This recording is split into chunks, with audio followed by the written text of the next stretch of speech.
Alright, now this is part 3. First one's up. Probably one of the greatest slashers of all time. The Burning. Now this is just awesome. I like this by far so much better than Friday the 13th. It's gorier, it's much more fun, and it's just an all-around better movie, I think. Jason Alexander's in it. I just love the cast, I love the people. It's pretty much the same thing. You remember familiar faces in this, and it's got good gore, and it's awesome. Anyways, I highly recommend it if you haven't seen it. Next, Cannibal Holocaust. 2-disc. I got this used because I didn't feel like paying $30. So yeah, the case is all damaged up. This is actually a pretty terrifying movie. It says the most controversial movie ever made. I'm not sure if that's still true. It's still nonetheless an awesome movie. It's disturbing, it's weird, it's just awesome. If you haven't seen this yet, check it out. But you have to know what you're getting into. Fair warning. Look up stuff, read over it. If you don't like what you're seeing, if you're not into old school grindhouse movies, then don't pick this up. But if you are, if you're like me, and you like weird movies and stuff, then pick this up right now. This is awesome. Alright. Carrie. Not gonna talk about that much because everyone knows about this. It's an adaptation of a Stephen King novel. It's kind of accurate, but kind of different.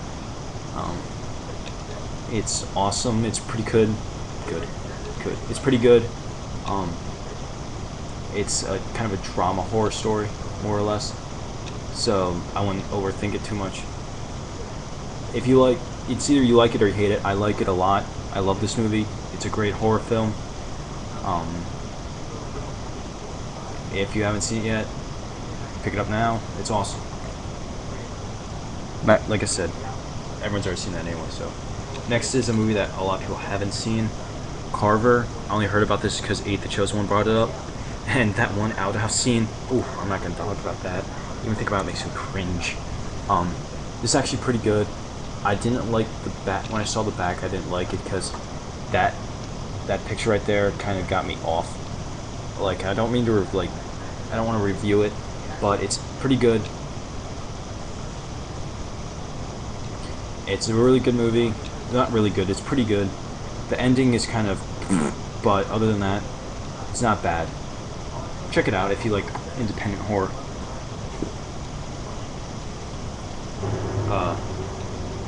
Next is one of Lucio Fulci's later films, Cat in the Brain. This is like a '92 movie. It's pretty good. It's gory. It's a psychological gore film. That's one of the few times I've ever seen that. And everyone knows who Lucio Fulci is. You got good gore whenever you see that. I highly recommend this one, but it's not gonna be easy to find. I was lucky when I found this. When I saw it, I'm just like, forget it, picked it up, and I got this at a store too. So I'd recommend it if you can find it. Next is The Cellar Door. It's kind of a torture film, kind of a psychological film. The Girl Next Door isn't there anymore. It has nothing to do with the movie The Girl Next Door. Well, it kind of does, but not really. It's not based off the same story. It's like a torture movie it's like Saw, more or less. It's a good movie. I liked it a lot. The lead villain is like really weird. It's one of those movies that you really like. If you're into independent horror, anyway. If you don't like independent horror, you won't like this. But if you don't like independent horror, then you don't like horror. So that's pretty much what I'm trying to say here. And if you don't like independent horror, well, then you just suck. Next is Cemetery Man. I was lucky I found this because, like, I'm not sure if it went out of print, but I do know it's getting more and more expensive where you're trying to find it. I got this used. It's really good. I like it a lot. I got this the same day. No, wait, no, I didn't. Anyways, I highly recommend checking this out. This is actually a really good movie. The ending, I thought, kind of was like, I didn't get the ending at all. If one of you can explain that to me, that'd be awesome. But it's still an all-around good movie. It's got good gore. Next is Cheerleader Camp. Now, I'm not going to say much about this because there's not much to say. It's a gore film, but the first half is like a mindless comedy. The second half is like a gore film. I I recommend checking it out. It's also kind of psychological. And the ending is one of those pretty good twists. I mean, it's not like sleepaway camp kind of a twist, and it's not as memorable as like films like that, but it's still pretty good. And if you can find it, check it out. Just give me a second.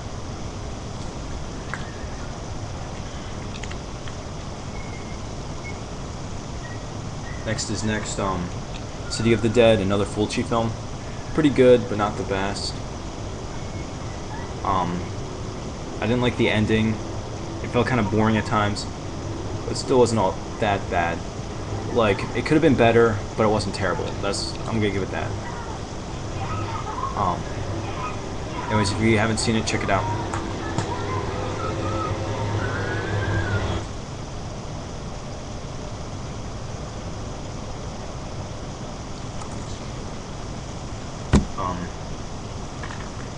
Double feature, Countess Dracula and Vampire Lovers. The Vampire Lovers is based off of the novella Carmelia, so if you read that, you know that story. Countess Dracula is based off the story of Elizabeth Bathory, and if you know that story, you know it. They're both vampire stories, obviously. They're pretty good. I'd recommend them if you can get them cheap, which you probably can, because there's not much demand for it.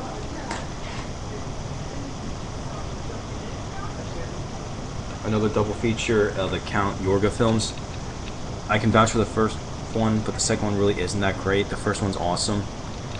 I didn't like the ending is one of those like, yeah, I kind of saw that coming, but you know, it's not bad. It's a really good movie, classic. I'd recommend checking it out. Next is one that came out kind of recently, I think. I'm not sure how new this is.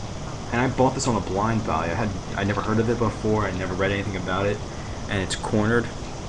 I bought this really recently, actually. This came out, and I don't know when this came out. So I'm not. Oh, this is 2010. Holy crap! Yeah, so this is pretty new. It's like about these group of people who get caught in this grocery store, and there's a serial killer stuck inside of it. One of those movies. So yeah. Check it out if you can get the chance. I got it for $10, so you can probably find it cheap somewhere. Next is The Crazies, the Romero version. I like this more than the remake. I didn't like the one review of it. It says almost unlimited blood and gore, and it's not that violent. There's not that much blood and gore. I mean, there is some blood, but it's not like off the wall. Like, it's a good movie because I like the idea.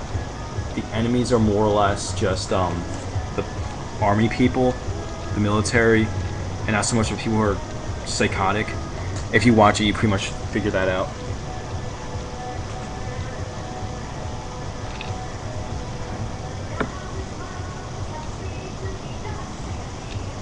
Alright, the next one is Creepshow. Not gonna talk about this too much because you've already seen it. Pretty good. I'd highly recommend it. It's it's inspired by those like old comic book movies. It's really good. I liked it.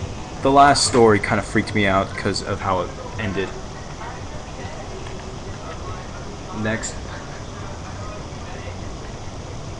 Cujo.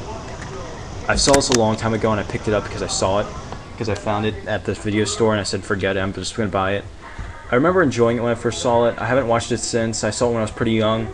It kind of scared me, but it kind of didn't. It wasn't great, but it wasn't terrible either. I'd recommend it.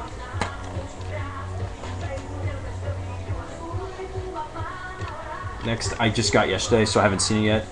Curse, Death, and Spirit. I can't say much about it. It's like 3 short stories. It's only an hour long of movie. I know that because it has the runtime. And they tell you the 3 short stories on the back. I haven't seen them yet, so I can't really say much. So I'm not going to like speak out my butt about it. The last one I'm going to show for this is double feature, Curse of Frankenstein and Taste of Blood Dracula. This is how I had this one before, and I only got it because I like these kinds of movies. I like Hammer horror. I'm going to get more Hammer horror films if I can find them. Anyways, that's going to be my last one for this video. Check back.